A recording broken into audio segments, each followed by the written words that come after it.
Thank you, Ms. Fatima. It's lovely to have you here on this chat with us. Today, the world requires a multidimensional approach as well as skill-based curriculum in action.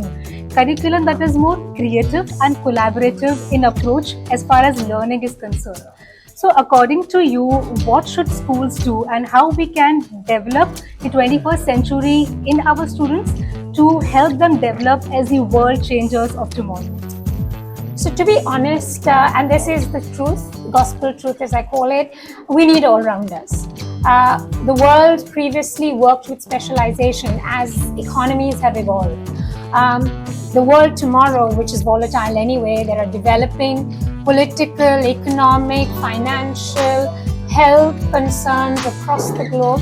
So you actually need an all-rounder who is thinking like a lawyer and an entrepreneur, solving a problem or safeguarding something. Someone who can put in a system in place because there's a scientific bench to how that system needs to be evolved. So you can't be just a humanities specialization. You need to have an understanding of all disciplines. So the world now has no boundaries, and with that boundary, if the schools can also create opportunities to learn. I was just listening to someone talk about the fact that a science student need not know about history, and it can't be further than the truth, because actually the science person will need to know history to understand how the problems have evolved and be able to come up with a solution quicker, because they're faster at doing that, right? Those math equations, algorithms come in because you've actually figured it out quicker, as opposed to the qualitative thoughts that go in. We need everything. And if you have to create all-rounders, you have to teach them like all-rounders. So the math teacher needs to be a humanities student as well and understand how to lure in history. You need to use technology. It cannot be that you are so far away from technology when your children are actually going to use it and apply it as solutions. They need to know how to use technology. Correct. They need to use AI as much as their written work. That multi-dimensional approach essentially means a PE teacher can actually teach physics.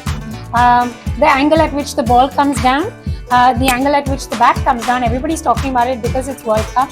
Hey, listen, physics and math and science is all there, done.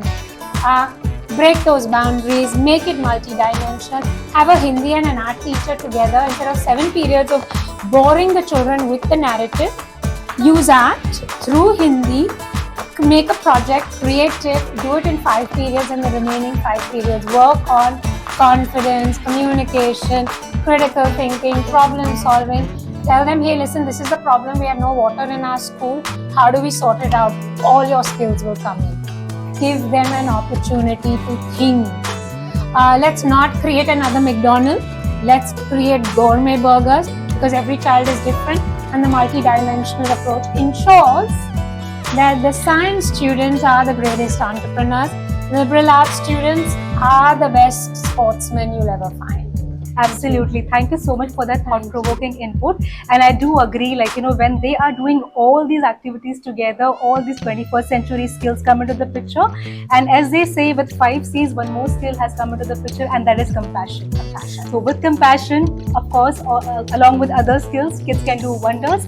And we have that holistic development of students, as we say. And also tolerance, right? At the end of the day, yes. Because you have a perspective that is so universal and so well-rounded, you're patient, you're not judging, you're not putting out comments that will hurt someone. You mentioned it. Absolutely. It's that compassion. Thank you.